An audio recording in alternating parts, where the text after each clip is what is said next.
We all know the police motto, to protect and serve. But what happens when that oath is broken?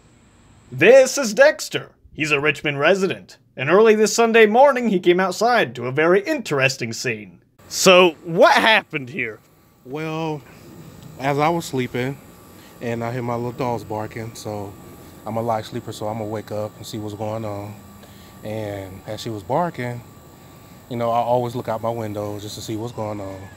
And I saw a guy sitting on top of my car.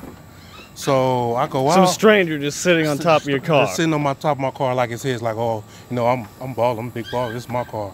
But I own the car, that's my car. And I tell him, I said, buddy, he's sitting on top of my car. And he said, what you gonna do about it? Well, I ain't gonna say the other word, but what you gonna do about it? You know what I'm saying? Expletive. So he started walking towards me, so I went inside my house. So to protect my property and myself, I grabbed my handgun and come back out. And then legally registered gun in your name. In my name, everything, clean background and all. And then he leaves with his little posse.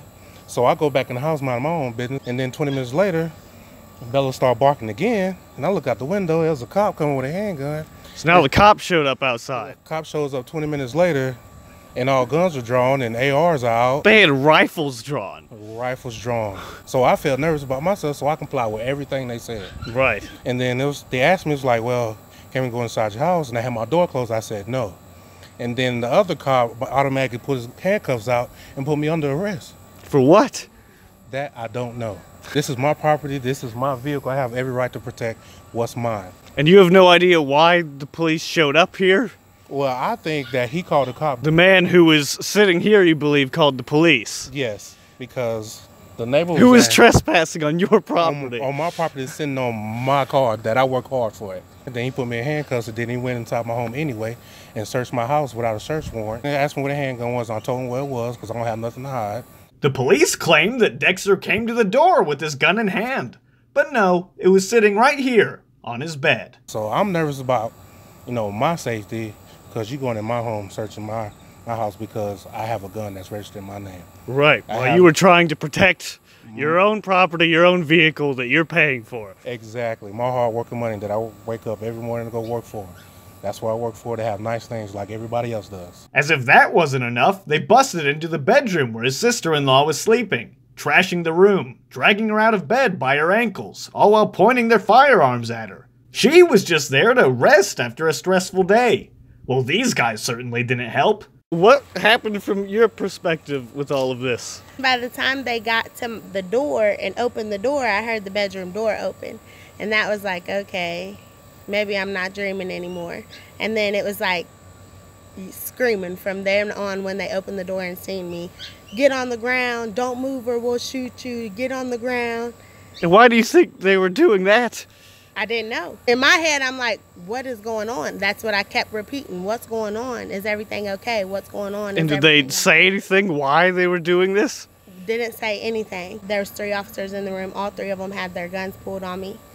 And then one of them had their gun in one hand and was jerking me with the other towards the ground. He still had his gun in his hand while he was dragging you. While dragging me. They escorted me all the way down the stairs right here. Still hadn't got an explanation on it. You still had no clue what was going on. He said, we got a response to a black man with a gun. It's my understanding that you are now seeking legal action against them for this? Yes, just because you got a call because a black man had a handgun that's registered in his name and protecting his property, what he owns and what he work hard for. That's your right as an American. Exactly. And I'm going to practice my right. As like everybody else, I'm not afraid of nobody. I'm going to protect what's mine. And if I got to do what I got to do to protect what's mine, that's what's going to happen. Dexter is paying his way through college to become a police officer himself. Maybe someone more level-headed like him is exactly what they need. You know, a lot of people seem to have this idea that this sort of thing, this sort of reaction from the police towards these kind of situations only happens in, like, the inner cities. But here we are in small-town Richmond. Because they get a call because the black man has a handgun that's registered in his name. There's no need to bring all these cops from one person. There's no need for that. You can bring one cop and have a backup and then talk to him, ask him what's going on. But don't bring 2 state boys and a whole bunch of cops because I got a handgun. That's just not right. And had the audacity to tell us they could have all of our PD out here if they need be. They said they would bring all of their police out here. If need be. If needed to. I reached out to Kentucky State Police, who said their public affairs office would contact me, but I received no call. So you think you've got a good case? I think I do. I got a good case. I'll say.